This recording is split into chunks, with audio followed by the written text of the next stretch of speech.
반갑습니다. 서로 인사 한번 나누실까요? 네, 반갑습니다. 네, 감사합니다. 6월달 첫 주가 되자 날이 많이 더워져서 에어컨을 틀기 시작했습니다. 특별히 아침 저녁으로 기온차가 심한데 감기 조심하시길 바랍니다. 훌럭거리는 소리들이 이곳저곳에 들리는데 감기 조심하시길 바라고, 특별히 이번 주 화요일에 우리나라 지도자를 뽑는 선출하는 날인데 위에서 기도해 주시되, 사실 이 나라 지도자들에 의해서 이 나라 장래가 걸려 있는 게 아니라 이 나라 교회에, 그리고 이 나라에 있는 그리스도인에 의해서 이 나라의 장래가 달려 있습니다. 그러니까 다시 말하면 여러분께 이 나라의 장래가 달려 있다는 뜻입니다. 다른 무엇보다도 하나님의 은혜 가운데 있기를, 또 하나님께서 우리와 함께 하셔서 주의 복된 뜻을 우리를 통해서 하나님의 생명과 하나님의 진리의 말씀이 우리를 통해서 잘 드러날 수 있도록 우리가 늘 하나님 앞에서 경성하면 이 나라는 평안을, 또 번성함을 이어갈 겁니다. 꼭 기억하시고, 어떤 누군가가 내가 지지하지 않는 후보가 대통령이 된다고 할지라도 실망하지 마시고, 좌절하지 마시고, 포기하지 마시고, 이 나라 그 지도자는 나에 의해서, 이 나라의 미래는 나와 내 교회, 대한민국 교회에 의해서 그의 명운이 달라진다라고 생각하시면 되니까, 여러분이 기도하시고 여러분이 주님 안에서 잘 믿음을 붙들고 나가시면 될 겁니다. 아셨죠?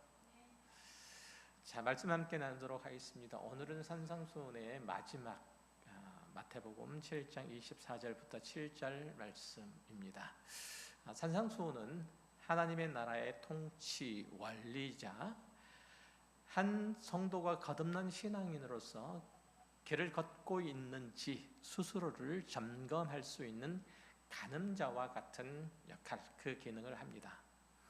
이 말씀 안에는 그리스도인으로서 살아가면서 겪는 자신의 모든 영적인 상태, 그리고 그런 자신이 이 세상에서 겪고 당하는 일에 당황하거나 피하거나 외면하지 않도록 하는 주님의 격려, 또한 주님께서 우리의 신앙에 도전을 주시고 계십니다. 아울러 이 말씀 안에는 우리가 아무리 깊이 묵상하고 그 뜻을 헤아려서 적용하려고 해도 다 담을 수 없는 성육신하신 그리스도의 거룩하신 성품과 인격이 여기에 다 담겨 있습니다. 그래서 이 산상수훈은 여러분이 이제 지난 거의 한 1년여 가까이 함께 저희들이 이 말씀으로 은혜를 나눴는데, 1년은 지금 말고도 앞으로도 신앙생활을 해가는 가운데 내가 하나님의 사람으로 온전히 내 믿음과 또 신앙의 길들이 그렇게 확보가 되어 있는가, 내가 주 예수 그리스도와 그가 지신 십자가 안에 내 삶의 길들이 그렇게 마련되고 내가 그렇게 걸어가고 있는가를 확인하려고 하시면 꼭 이 말씀 가운데로 다시 돌아오시기 바랍니다. 이제 본문의 말씀을 이제 하나씩 짚어보도록 하겠습니다. 먼저 이 말씀, 오늘 본문의 말씀은 일반적으로 이해하는 것처럼 행함이 없는 믿음, 그것을 꾸짖는 말씀이 아닙니다. 물론 사도 야고보는 그렇게 강조하죠. 그리스도인에게 믿음의 실제로서의 행함, 그것이 없는 것은 믿음이 아니다라고 얘기를 하죠. 그러니까 믿음에서의 행함은 대단히 중요해요. 하지만 지금 오늘 본문에서 주님께서 지적하시는 바는 행함 없음에 관한 내용이 아니라 거짓 선지자들의 자의적인 행위를 지적한 거예요. 그것이 하나님의 뜻, 하나님의 이름, 하나님의 영광, 이것을 위해서 어떤 행위를 하는 것이 아니고 자기 자의적인, 자기 뜻대로, 자기 마음대로, 자기 영광을 위해서, 자기 기쁨과 자기 자랑을 위해서 행하는 모든 행위들에 대해서 꾸짖는 말씀이란 얘기예요.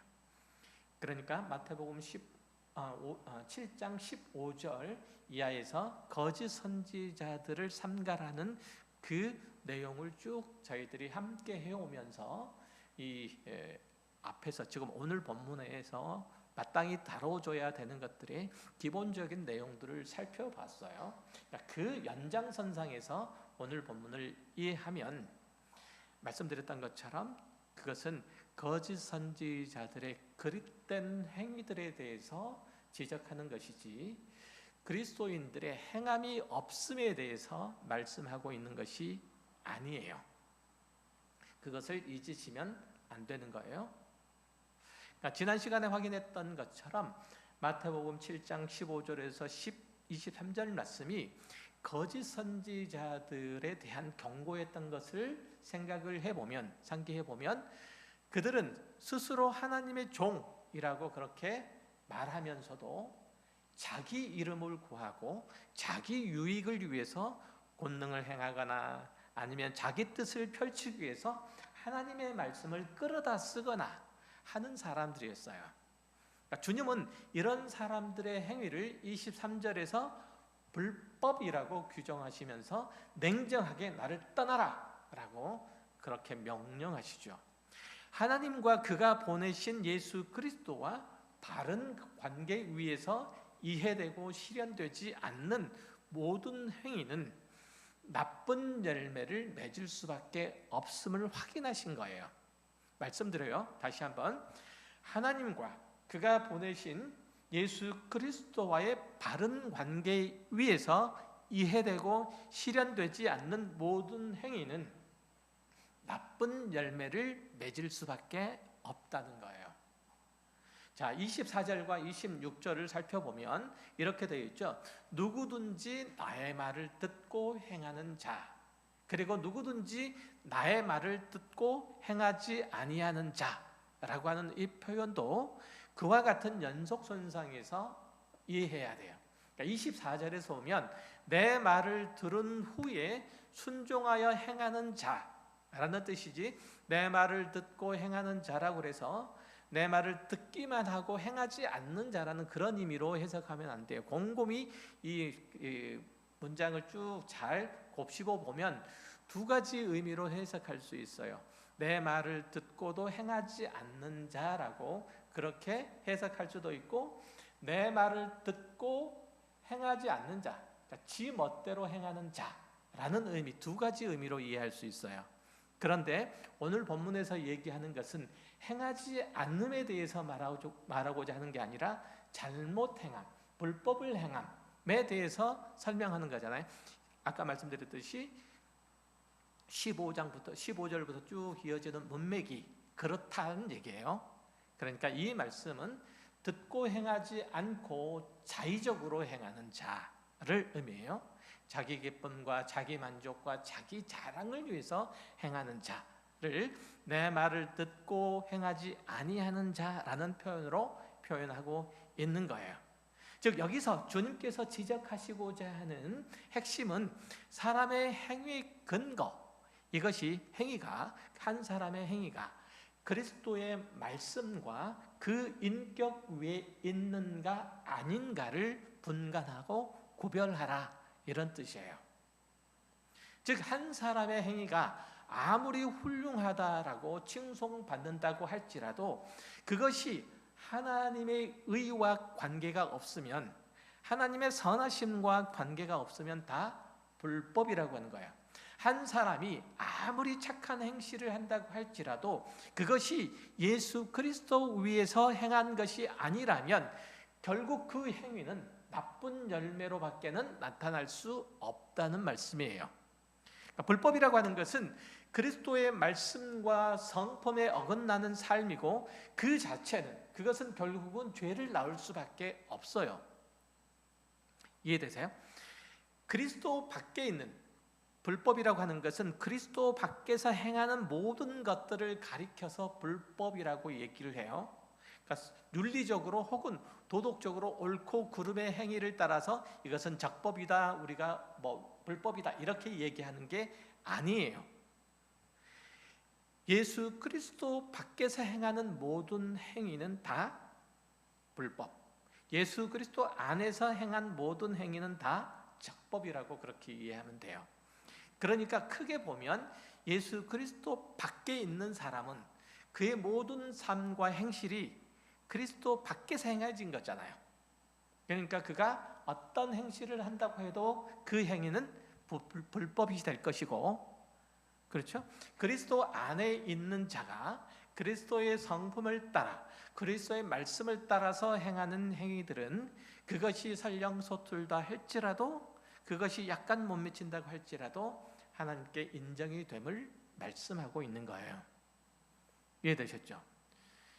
그러니까 하나님의 말씀, 그리스도의 말씀에 순종하고 그분께 배우고 그분과 인격적인 교제를 나누고 그분 안에서 하나가 되는 삶이 바로 적법이며, 그리고 그 나머지는 다 불법인 거예요. 예수를 사랑해서 그를 본받아 그에게 순종하는 자만 적법한 삶을 사는 것이고, 또한 그에게만 좋은 열매, 아름다운 열매가 맺힌다라고 얘기를 하고 있어요.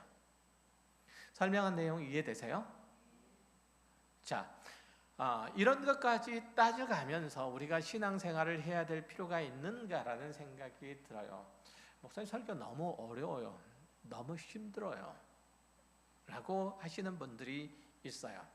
그런데 성경이 가르치는 내용들은 분명히 전달해 드려야 되고, 그것이 내가 하나님 앞에서 그리고 그리스도 예수와 그 복음 안에서 온전히 살아가도록 여러분들에게 올바로 가르치고 권면하는 것이 되므로 이 말씀들을 꼭 드려야 되는 거예요. 그러니까 쭉 펴서 알려드리지 않으면 안 되니까. 그러니까 한 성도의 신앙 원리, 그게 그의 삶의 성패를 가늠하는 것이기 때문에 저도 신중해야 하고 듣는 여러분도 신중해야 하는 거예요. 한 성도가 예수 안에서 살지 못하면 불법인 세상을 거슬러 갈 수 없고 더 성숙한 신앙 가운데로 나아갈 수 없게 되잖아요. 만약 이 구절을 말로만 신앙생활 하지 말고 우리 모두 신앙의 실천을 합시다 라는 그러한 캠페인의 구호로만 사용하면 예수님께서 주신 이 말씀의 의도하고는 전혀 상관없는 얘기를 듣고 마는 거예요. 그것은 아까 말씀드렸던 것처럼 사도 야고보가 행함이 없는 믿음은 곧 죽은 거야 라고 말씀할 때 그 말씀과 맥이 같은 말씀을 하고 마는 거예요. 물론 그 말씀도 이 말씀하고 많이 관련되어 있기는 하지만 어쨌든지 그래요. 자, 이제 예수님의 비유를 조금 더 풀어서 설명을 해드릴게요. 자, 서로 다른 건축가가 동일한 기술자들을 고용해서 같은 건축 자재로 같은 설계도를 가지고 지은 두 집이 있어요. 그런데 그래서 외견상 두 집은 똑같아 보여요. 여러분이 두 집 중에서 어느 하나를 분양받아야 한다면 어느 쪽을 선택하겠어요? 하나는 이쪽에, 하나는 이쪽에 있든, 하나는 왼쪽, 하나는 오른쪽에 있어요. 어느 쪽을 선택하겠어요? 다른 모든 조건이 다 똑같다면 어느 것을 분양받아도 상관없잖아요. 가위바위보를 해도 괜찮다는 얘기죠. 그렇지만 이 두 집은 보이지 않는 데서 현격한 차이가 있어요. 하나는 기초를 튼튼하게 했고 다른 하나는 시간에 쫓겨서 기초를 닦는 일들을 생략했어요. 그렇다면 어느 쪽을 선택할까요? 너무 분명하잖아요. 본문의 비유가 그것과 같아요. 실제로 집을 짓는 두 사람이 열심히 있고 또 그 재료도 똑같아서 외형적으로는 차이가 없어요. 오직 차이가 있다면 그 기초를 반석 위에 두었는가 아니면 모래 위에 두었는가, 이 차이만 있는 거예요. 머지않아서 비가 내리고 창수가 나고 바람이 불었어요. 그러나 한 집은 그 주추를 반석 위에 놓았으므로 무너지지 않았어요. 또 한 집은 그 주추를 반석 위에 놓지 않고 그냥 땅에다가 그냥 세우기만 했으므로 그냥 비가 오고 바람이 불고 창수가 나므로 무너져 버렸어요. 두 사람이 같은 재료로 공히 열심히 집을 지었어요. 즉 한 사람은 행했고 한 사람은 행하지 않았고 이게 아니에요. 두 사람 다 열심히 집을 지었어요. 한 사람의 신앙은 그리스도의 의라고 하는 그 반석 위에 있었고, 또 다른 사람은 자기 의라고 하는 산상수훈 전체를 놓고 볼 때 자기 의라고 하는 모래 위에 세워진 것이었기 때문에 그 결과는 판이하게 달랐다는 얘기예요. 한국 교회에서는 보통 한 성도의 신앙을 평가를 할 때 한국 교회뿐만 아니라 다 마찬가지죠. 사람이 볼 때는 그렇습니다. 그 외적인 모습을 보죠. 그 사람이 기도를 많이 하나? 예배를 잘 참석하나? 헌금 생활은 잘하나? 전도 생활은 잘하나? 이런 신앙의 성실성을 판단을 해요. 이러한 기준으로 보면 늘 예수님과 싸웠던, 예수님과 부딪혔던, 예수님의 등을 졌던 바리새인들도 여기에 빠지지 않죠. 그들은 11조도 했고요, 전도도 열심히 했고요, 율법에도 또 열심히 했어요. 일주일에 3번씩이나 금식을 했어요. 우리의 기준으로 보면 가장 모범적인 성도였어요, 바리새인들은. 그런데 본문은 내가 왜, 무엇 때문에 그렇게 하느냐라고 그렇게 묻는 거예요. 예수님께서 그들을 꾸짖으신 것은 그들의 신앙 행위가 하나님의 거룩과 의로우심을 닮으려는 목적으로 하나님께서 허락하여 주신 자신의 공동체, 자신의 이웃을 자신처럼 사랑하고자 하는 마음으로 행한 것이 아니었기 때문에 예수님께서 꾸짖으신 거예요. 한 성도의 성실한 신앙의 행위가 그의 신앙의 인격을 설명하는 것은 아니기 때문에 우리는 이것을 주의해야 돼요. 그러니까 내가 열심히 예배 생활해, 나는 열심히 기도 생활해, 나는 열심히 전도 생활해, 이 자체만 놓고 내 신앙의 모든 근간을 다 긍정적으로 평가하면 나는 너무 똑똑하고 너무 잘나고 너무 훌륭한 사람이 되고 마는 거예요. 손흥민 선수가 세계적인 축구 선수라고 해서 그의 인격이 세계적이지는 않잖아요. 마찬가지로 한 성도의 외적인 모습이 사람들이 보기에 괜찮다고 해서 그의 내면의 신앙의 모습이 다 괜찮은 것은 아니에요. 이해되세요? 그러니까 우리 신앙이 좋아지려면, 우리의 신앙의 인격이 좋아지려면 기도해야 되고 말씀 많이 읽어야 되고 예배 생활에 충실해야 돼요. 이건 사실이에요. 그런데 이것들을 통해서 하나님께서 우리와 교제하시며 말씀하시며 가르치시며 역사하시는데, 그래서 신앙 인격이 좋아지려면 이러한 것들을 많이 해야 돼요. 잘 해야 되죠. 기도 생활 열심히 해야 되고 말씀에 죽고 사는 사람이 돼야 돼요. 그렇다면 거꾸로 기도를 많이 하면 하나님을 사랑하고 말씀을 잘 알면 하나님께 순종할까? 꼭 그렇지는 않다는 얘기예요.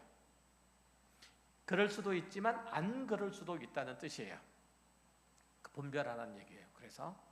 그러니까 내가 말씀을 잘 읽는다 그래서, 내가 말씀을 1년에 5독, 5독을 한다 그래가지고 내가 다른 사람보다 5배만큼이나 하나님께 순종하냐? 그것은 아니잖아요. 그것을 보증할 수는 없잖아요. 그럴 수 있다면 10번이라도 있게. 그렇지는 않잖아요. 그 말씀을 드리는 거예요. 그러니까 본문이 그런 것들에 대한 경고의 말씀이죠. 겉보기에는 멀쩡한 두 집이고 평상시에는 전혀 불편함도 없고 문제도 없는 집이에요. 즉 우리의 신앙의 근거를 그리스도라는 반석 위에 두지도 않고도 얼마든지 신앙이라고 하는 행위의 집들을 지을 수 있다는 뜻이에요. 우리가 의뢰하고 소원하는 하나님이 누구인지 알지 못하고, 그리고 또 알려고 하지도 않고도 마치 주문을 외우듯이 우리가 바라는 바를 말하고 기도를 마칠 수 있고, 다른 사람에게 자신이 얼마나 열심히 있는 성도인지를 확인받기 위해서 금식할 수도 있어요. 자신이 얼마나 쓸모있는 사람인가를 증명하기 위해서 더욱 어렵고 힘든 일들을 자청할 수도 있어요. 이런 사람들은 선한 일을 할 때도 언제나 자기를 기준으로 해서 할 뿐 받는 사람을 생각하지 않아요. 그러니까 이런 사람들이 항상 기승전, 자기 자랑 이렇게 가고, 그와 교제하는 상대방은 항상 불편해져요. 자기 자신이 부끄러워져요. 그러니까 이런 사람이 있는가요? 내가 많이 가진 것 때문에 상대방이 비루한 것, 많이 갖지 못한 것들이 부끄러워지는 사람이 있는가 하면, 내가 많이 가짐으로 인해서 상대방이 위로를 받는 사람이 있어요. 그럴 수 있죠. 내가 지식이 많아요. 그래서 상대방이 내 지식 많음 때문에 도움을 받는 사람이 있고, 내가 지식 많은 것 때문에 상대방이 창피를 당하는 사람이 있어요. 그렇죠. 그 말씀을 드리는 거예요. 자칫 잘못하면 성도의 신앙이 그렇게, 내가 신앙이 좋음으로 인해서 상대방의 신앙이 무너져 간다면 내 신앙의 좋음이 신앙 좋음이 되겠는가라고 생각하면 그렇지 않다는 거예요. 내가 신앙이 좋으면 내 신앙이 좋은 것으로 인해서 상대방의 신앙도 고무가 되고 격려를 받고, 내 신앙 좋음이 상대방을 세우는 일들로 가야 되는 거지, 상대방을 무너뜨리는 쪽으로 가서는 안 된다는 것을 말씀을 드리고 있는 거예요. 그러니까 내가 주님의 이름으로 행했다고 여긴 그 어떤 일들이 오히려 내 이름을 내려고 한 것이 아닌지, 교회를 위해서 열심을 낸다고 했던 것이 오히려 교회 공동체의 그 관계를 멀어지게 하지 않았는지 살펴야 한다는 뜻이에요. 누가복음 14장 26절에서 주님께서는 무릇 내게 오는 자가 자기 부모와 처자와 형제와 자기와 자매와 더욱이 자기 목숨까지 미워하지 아니하면 능히 내 제자가 되지 못하고, 한마디로 얘기하면 무슨 뜻일까요? 자기를 부인하지 않으면, 이런 뜻이에요. 간단하게 얘기하면 자기 자신을 사랑하고 자기 자신을 자랑하고 싶은 마음으로 자기 십자가를 지고 예수를 따를 수 없다는 뜻이에요. 이 말씀이. 그러니까 성도의 신앙이 예수 그리스도라는 반석 위에 세워지지 않으면 신앙생활에 비가 오고 창수가 나고 바람이 불면 무너질 수밖에 없다는 거예요. 그렇게 훌륭하게 보이던 신앙의 행위가 모두 망가진다는 거예요.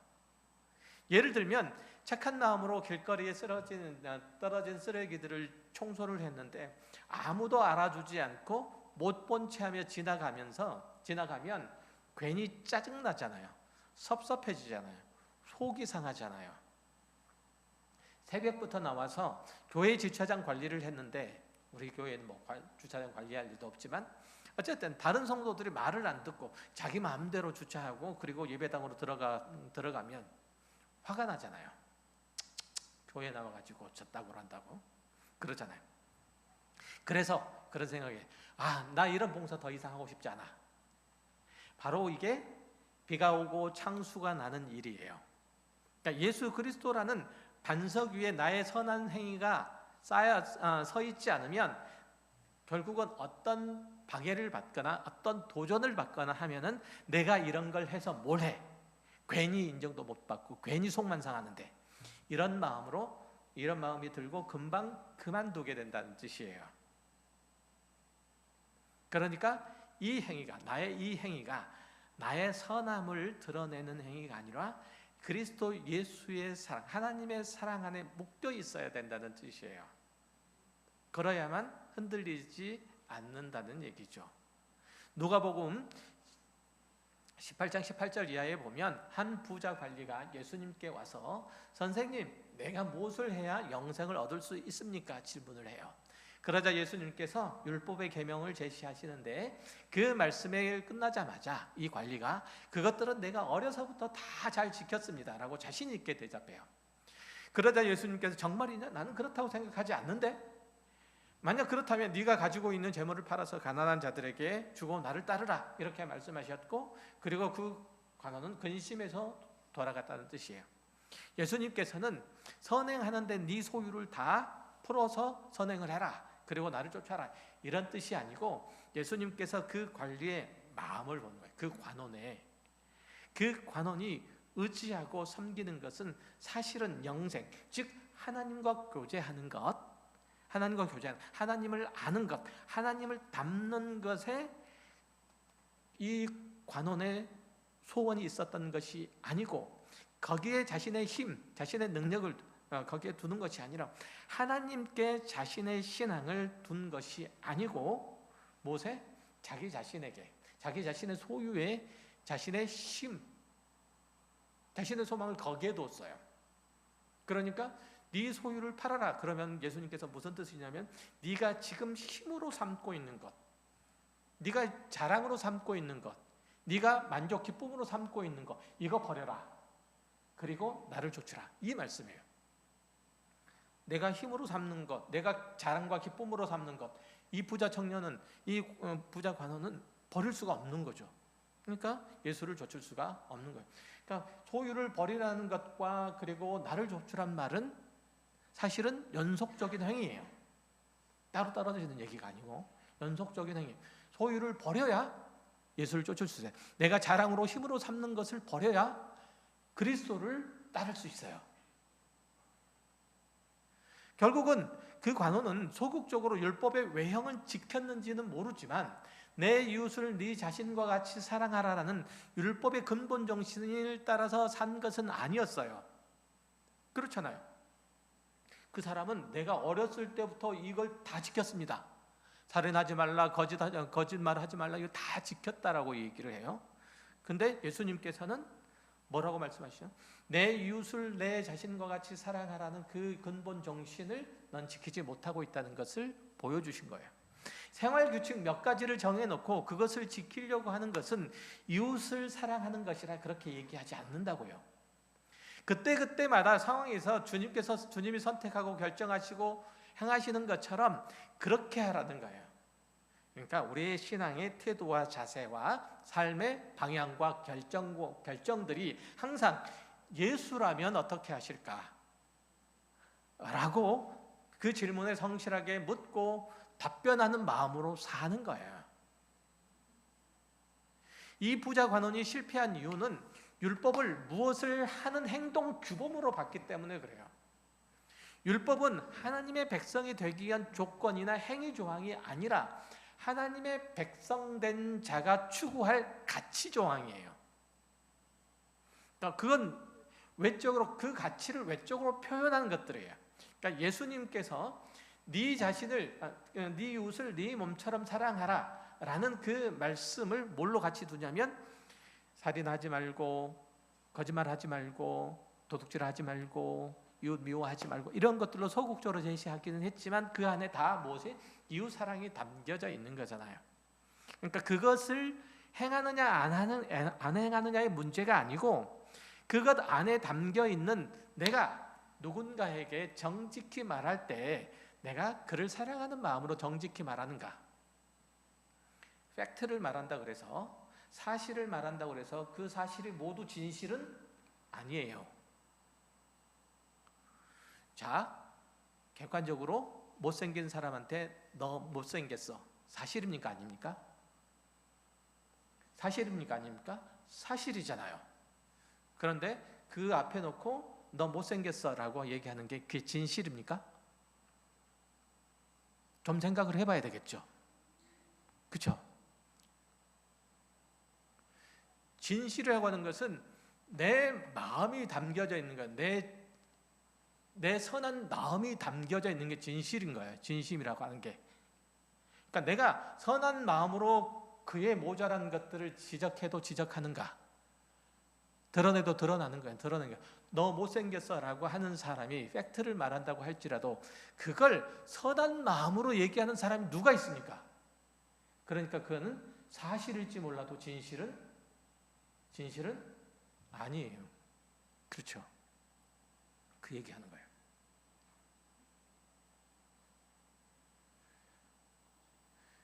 그러니까 이 부자 관원이 실패했던 그 이유는 뭐냐면, 하나님의 나라와 그 가치를 따르기 위해서는 소유로 대별되는 자기 자랑을 자기 힘으로 잡는 것을 버려야 했어요. 그 간원이 제자된 삶을 살려면 자기 힘으로 삼고 있는, 자기 가치로 여기고 있는 것들을 버려야 했다는 거예요. 그것으로 끝나는 게 아니라 그 후에 예수님을 따르면서 그의 삶과 그의 인격 자체가 예수님 안에 세워져 있어야 된다는 뜻이에요. 우리는 신앙생활이 무엇을 하는 것이라고 생각하지만 성경은 무엇을 하는 것조차도 하나님의 거룩하심을, 하나님의 의로우심을 드러내는 수단이 되어야 된다고 말해요. 예수님께서 이 관원에게 나를 따르라 라는 말씀하시는 것은 바로 이 무엇이 되기 위한, 그런 사람이 되기 위한 길이었어요. 무엇을 하는 길이 아니고 무엇이 되기 위한 길이었어요. 그러니까 하나님의 거룩하심을 담는 길을 제시한 거예요. 신앙은 무엇을 하는 게 아니라 무엇이 되는 거예요. 더 정확히 말하면 예수로 사는 거예요. 즉 신앙은 doing, 무엇을 하는 것의 문제가 아니고 being, 무엇이 되는 것의 문제라는 뜻이에요. 인간은 근본적으로 자기 자신처럼 남을 사랑할 수 없는 존재예요. 세상 어디에 자신을 버리는 사랑은 없어요. 자신을 사랑하기 때문에 부모를 사랑하고 남편을 사랑하고 아내를 사랑하고 자식을 사랑하고 이웃을 사랑하는 거지, 결코 상대방을 자신만큼 사랑하지 않아요. 예를 들어서 어느 날 남편과 병원에 갔는데 의사가 당신 남편 불치병에 걸렸고 앞으로 3개월밖에 못 삽니다. 생애 마무리를 잘할 수 있도록 도와주십시오라고 말하면 순간적으로 충격을 받지만 그 충격이 가시면 무슨 생각할까요? 이제 나 혼자 어떻게 사나 이 생각하잖아요. 내가 뭐 먹고 사나 이 생각하게 돼요. 이게 인간이라는 거예요. 퇴근해서 집에 왔는데 아내가 여보 나 아파. 하루 종일 밖에 나가서 힘들게 일하고 왔는데 아프다고 하니까 인상 쓴 모습을 보니까 남편이 퉁명스러운 모습으로 그럼 약 먹었어. 그럼 병원에 가. 병원 아침에 다녀왔어. 그건 할 말이 없잖아요. 그러면서 속으로 도대체 저 옆에 있는 맨날 뭘 하는 게 있다고 맨날 아프냐? 이런 나쁜 생각이 들잖아요. 뭘 해야, 어떤 공을 세워야 아플 자격도 있다고 생각하는 거예요. 굉장하잖아요. 사람의 마음이 그래요. 굉장해요. 이렇듯 우리는 가장 가까운 사이에서도 상대방 입장에서 생각하고 충분히 헤아리지 못하는 그런 존재예요. 부자 간원이 율법을 지켰던 것은 결코 하나님을 사랑하고 이웃을 사랑해서가 아니에요. 다만 그는 생활 규칙을 지켰을 뿐이에요. 물론 그런 태도와 습관을 갖는 것도 쉬운 일은 아니고 또 훌륭한 것이지만, 그러나 그런 일들을 함으로써 영생, 즉 하나님과 친밀한 교제를 나눌 수는 없어요. 하나님과의, 그리스도와의 사랑의 관계를 맺을 수가 없어요. 그저 규칙으로 주어진 율법을 따라서 삶이라는 그 운동장에서 페어플레이를 할 수 있을 뿐이에요. 다시 말하면 내가 열심히 다른 사람하고 같이 뜀박질을 하는데 내가 페어플레이에서 다른 사람 다리를 안 걸어 넘어뜨릴 수는 있어요. 그렇게는 할 수 있어요. 그런데 넘어진 사람을 일으켜 세우느라고 내가 꼴찌할 자신은 없는 거예요. 이해되세요? 그거예요. 그러니까 죄에 안 짓는 생활은 했을지라도 하나님의 의로우심을 나타내는 신앙은 발휘할 수 없다는 뜻이에요. 그 부자 관원이 그의 심령이 가난하지 않으면 결코 천국에 들어갈 수 없어요. 예수를 따라갈 수 없어요. 자신이 왕이고 자신이 주인이고 그래서 자기 의지대로 얼마든지 살 수 있고 문제가 없는데 그가 하나님을 의지하거나 순종할 이유를 찾지 못하는 거예요. 나는 얼마든지 여유롭고 넉넉해. 그렇잖아요. 시편 49편에서도 동일한 지적이 나타나 있어요. 6절 말씀을 보면 제가 읽어드릴게요. 자신의 재물을 의지하고 부유함을 자랑하는 자는 아무도 자기 형제를 구원하지 못하며 그를 위한 속전을 하나님께 바치지도 못할 것은 그들의 생명을 속량하는 값이 너무 엄청나서 영원히 마련하지 못할 것임이니라. 이렇게 얘기하죠. 똑같은 말씀이잖아요. 이 정도 되면 돈이 우상이고 자신의 생명과 같은 거예요. 돈이 들어서 저건 못하겠다는 거예요. 돈이 안 드는 일이라면 얼마든지 할 수 있는데, 돈을 사랑하는 사람은 그래요. 체면을 사랑하는 사람은 다른 건 다 할 수 있는데 체면 구기는 일들은 못하죠. 그렇죠? 그런 거예요. 결국 그 부자 관원의 신앙의 행위들은 자신이 가진 돈 앞에서 무너지고 만 거죠. 이것이 예수 그리스도라는 반석 위에 세운 신앙과 삶이 아닌 다른 것에 의지해서 유지되고 또 발휘된 신앙의 정말 끝이에요. 그러니까 평상시에는 자기 신앙이 어떠한지 잘 몰라요. 그런데 위기 때 그 신앙이 발휘되는 거예요. 그래서 그 부자 관원의 신앙이 모래 위에 세워진 것이라서 어떤 어려움이 생기니까 금방 무너지고 마는 거예요. 그러니까 부자 관원이 여태까지 했던 모든 것은 자기 자신을 안심시키고 인정받기 위한 종교적인 수단에 불과했던 것을 스스로에게 드러낸 셈이에요. 우리는 신앙의 위기를 믿음으로 잘 이겨낸 사람들의 얘기를 들어요. 믿음의 기도로 난치병을 이겼으며 부도 직전의 회사를 회생시켰다라는 간증도 듣고, 저렇게 힘든 상황에서도 멋지게 신앙의 힘으로 이겨냈는데 나는 뭐 하는가? 라는 자괴감도 들고 부끄러움이 교차하는 마음도 들어요. 또 한편으로는 많은 이들의 박수도 받고 싶고 신망도 얻는 그의 신앙생활이 좀 부럽기도 해요. 이를테면 우리가 모두 다 다윗을 좋아하고 요셉을 좋아하는 이유이기도 해요. 그들의 드라마틱한 인생 여정 때문에 그렇다는 거죠. 다윗이 골리앗에게 너는 칼과 창과 단창으로 내게 나아오거니와 나는 만군의 여호와의 이름으로 곧 내가 모욕하는 이스라엘 군대의 하나님의 이름으로 내게 나아가노라. 얼마나 멋져요. 그렇잖아요. 이 확고한 신앙을 고백하면서 물맷돌을 던져서 골리앗을 쓰러뜨리는 장면을 보면 그저 감탄사가 나올 뿐이잖아요. 그러나 그가 밧세바 사건을 겪으면서 다른 데로 도망하지 않고 오롯이 하나님께 매맞고 신앙을 포기하지 않고 용서와 회복을 기다렸다는 것에는 우리의 마음이 가지 않아요. 이게 바로 그의 신앙에 바람이 불고 그리고 비가 오고 그리고 창수가 나는 그 삶의 모습이에요. 그 속에서 다윗은 하나님께 그 신앙을 굳게 뒀기 때문에 도망가지 않았던 거예요. 그 신앙이 무너지지가 않았던 거예요. 굉장히 중요한 얘기예요. 요셉이 하나님의 전능하심과 영원하신 언약 위에 자신의 신앙을 세우지 않았더라면 노예로 팔려고 하고 감옥에 갇히는 등 위기 때에 자신의 신앙에 파산 선고를 하고 말았을 거예요. 그렇죠. 우리는 그런 의미에서 볼 때 신앙이라는 이름에 허상을 쫓고 있는지도 몰라요.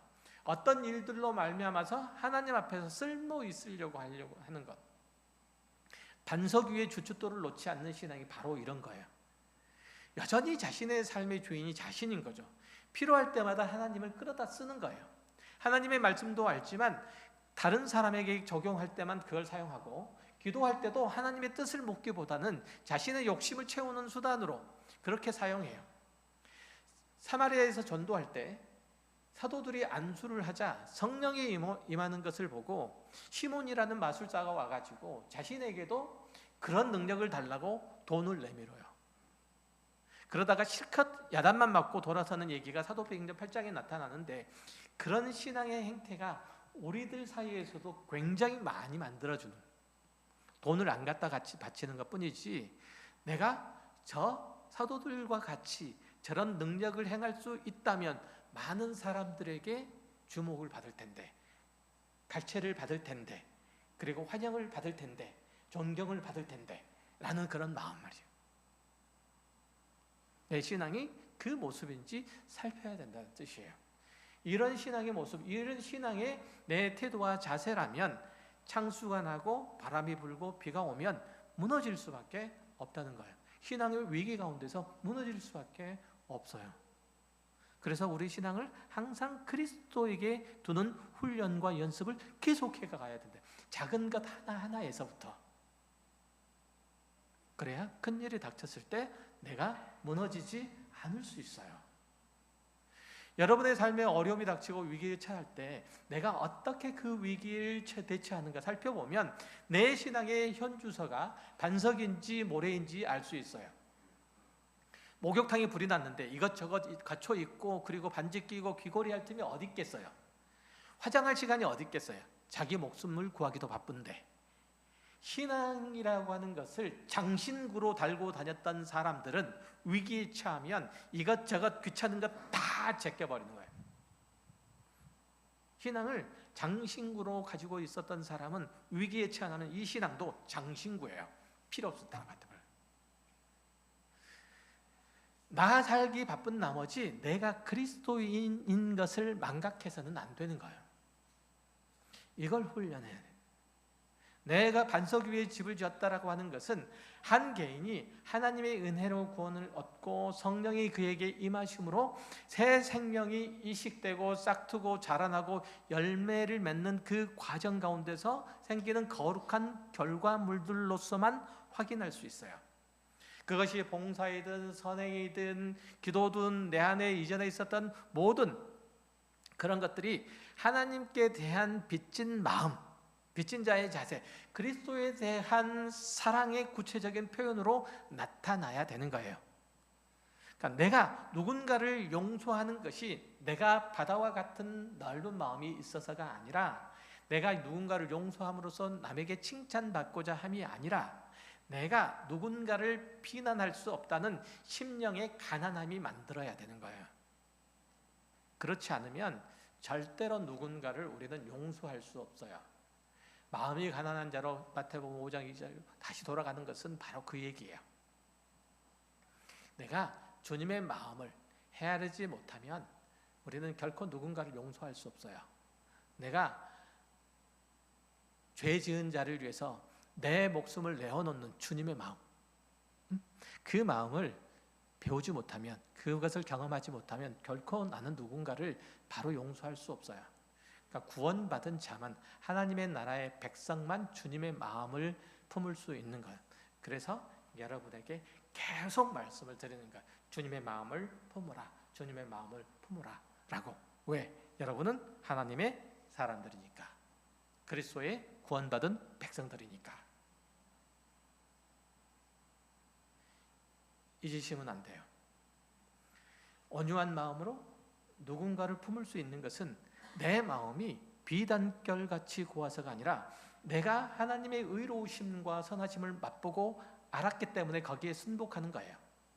반대로 내가 어떤 신앙의 위대한 일들을 했다고 할지라도, 설령 내 목숨을 불사르게 내어준다고 할지라도 그것이 하나님께로부터 비롯된 것이 아니라면, 그리스도의 사랑이 아니라면, 그리스도의 사랑에서 나온 것이 아니라면 아무 소용도 없다고 우리 잘 아는 것처럼 고린도전서 13장이 그렇게 말씀하잖아요. 사도행전 5장에 나오는 아나니아 삽비라의 비극이 뭐예요? 물론 성령을 속이다가 비명 행사한 거지만 우리는 그 속에서 그것을 가능하게 했던 자기 자랑의 가련함을 볼 수 있어야 돼요. 나도 인정받고 싶다. 어디서? 교회에서.